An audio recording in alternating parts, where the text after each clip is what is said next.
இப்போ நீங்கள் ரெட்டைமலை சீனிவாசன் வந்து பறையர் அப்படின்னு அடையாளப்படுத்தணும் அப்படின்ற மாதிரி சொன்னாருன்னு சொன்னீங்க.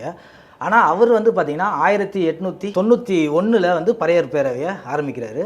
அதுக்கப்புறம் வந்து 1900 அவர் சவுத் ஆப்பிரிக்கா போயிருந்தாரு. 20 ஆண்டுகள் வந்து அவர் இங்கே இல்லை. ஆனால் அவர் வந்ததுக்கப்புறம் அந்த பறையர் அடையாளத்தை அவர் எடுக்கல, திராவிட அடையாளத்தை தான் அவர் எடுத்தார். ஈவன் வந்து பல்லர் பறையர் அப்படின்றத பத்திரப்பதிவுலேருந்தே நீக்கணும் அப்படின்னு சென்னை மாகாண சபையில் பேசினவர் அப்படின்னு பார்த்தீங்கன்னா ரெட்டைமலை சீனிவாசன் தான்.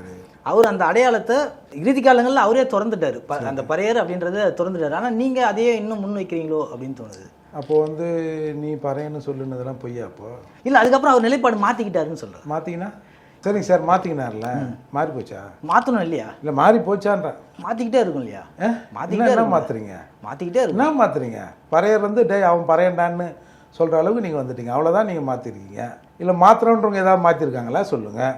பா அப்பா நீங்கள் உங்களை வந்து பறையன்னு சொல்லக்கூடாது, உங்களை வந்து உங்களை கூட்டி மகுடத்தில் வச்சுருக்கேன்னு யாராவது செஞ்சுருக்கீங்களா சொல்லுங்கள்.